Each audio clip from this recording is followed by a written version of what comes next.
What's going on? Welcome to my channel. My name is Woodson Long, and on this channel I cover tips, tricks, strategies, and gear on filmmaking and storytelling. And today we're going to be talking about an all-around recording device.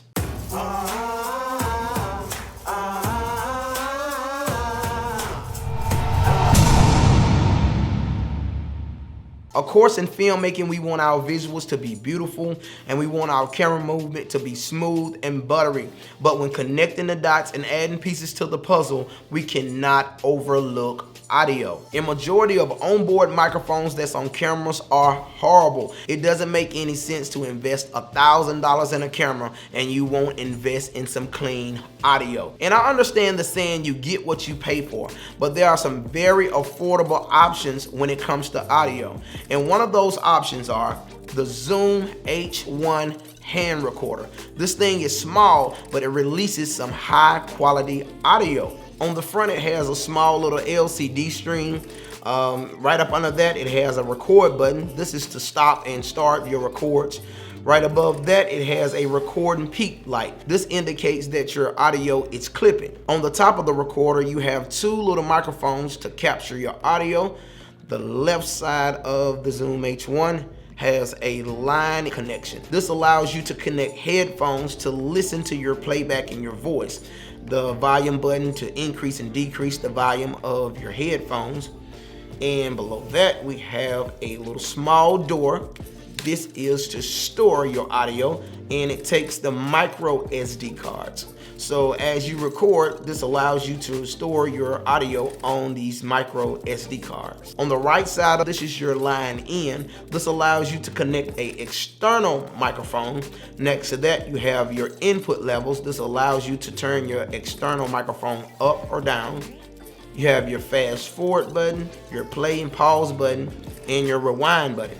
And next to those buttons, you have a trash can. This is to delete your files. And this little button right here, if you click it to the left, it powers on or powers off your device. If you click it to the right, this is where it holds. And this is where if you start a recording and you clip it on the back of your belt, when it's in hold mode, it doesn't allow you to press any other buttons until you take it off hold. So this is good. So when you're recording something and you accidentally may hit a button while it's in your pocket and it stopped the recording, you think that you're recording. So now you're in trouble when you get everything in post. This connection right here at the bottom allows you to pull your audio off your device and store it on your computer. Now on the very bottom of the device, you have these tiny little holes. This is actually a speaker where it allows you to hear the playback of your audio. Now on the back, it has this Aspen belt clip. FYI, it did not come with this clip. I had to purchase this separately from the hand recorder. And right below that, it has this little door. And this is where it is powered by one AA battery. I highly recommend that you use name brand batteries. I noticed that when I use little cheap batteries that it didn't last that long, but if you use name brand batteries, this thing will last forever. And right above that, we have three little switches, and the first switch is the low cut switch. I usually keep that switch off because I also edit my audio inside of post. And when I put my audio in post, I want closest to the original audio as possible.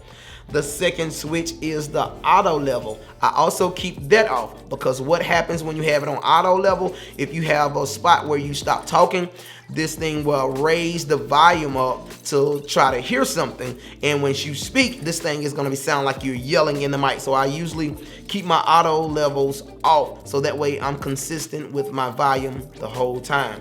And the bottom switch, we have the record format. You have two different recording formats. You have the WAV and the MP3. The WAV is your largest and raw audio, and the MP3 is your compressed audio.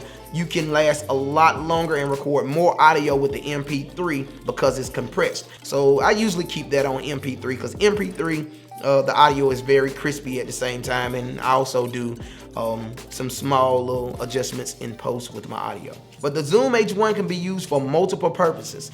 One way that you can use this thing, you can put a windscreen on it and you can use it as a handheld microphone, or like when you do an interview, something similar to a news reporter. Another way that you can use it, I purchased this lavalier mic called the Purple Panda. You can connect your Purple Panda to the side of the Zoom H1, so I can clip the recorder to the back of someone's belt and clip the microphone on the front of their shirt, and now I can use it for a lavalier, and I can shoot like documentaries, interviews, or even talk shows. Another way that I can use this, I can connect it to a tabletop tripod, and I can use this thing, one of my favorite ways, I can use this thing as a podcast microphone. Now you also can connect it to the top of your camera to do like run and gun style, or you can connect it to the bottom of a boom pole to do like short films and movie skits.